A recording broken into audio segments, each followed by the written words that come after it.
You know, for you, you want to talk about your idea of experimentation at this position, because I think that people really benefit from listening to that.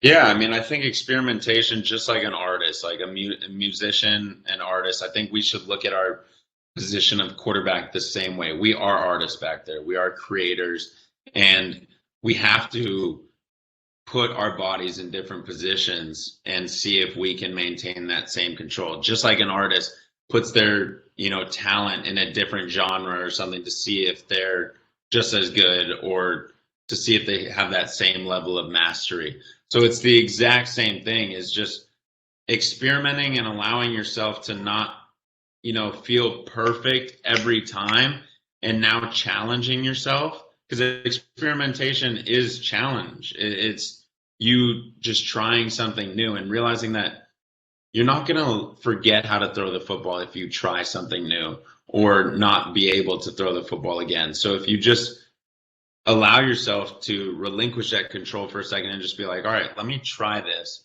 and see how this feels. All right, now let me try this and see how this feels. Now let me try.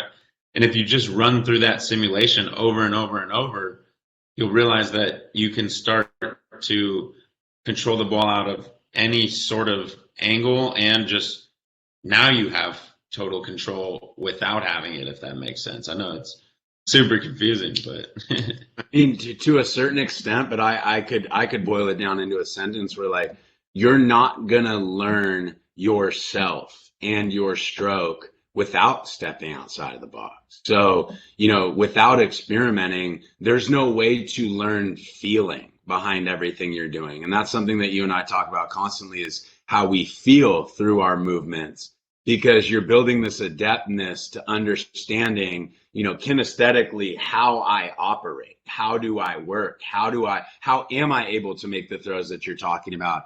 And so without experimentation, I just don't see the possibility. So while it's like a confusing topic to kind of wrap your head around, because we do want to be accurate, we subscribe to the belief that, like, you will learn how to be more accurate by being more consistent and trusting the nature of what you do in a reactive state, as opposed to pre-planning everything and forcing it, essentially. Would you agree with that?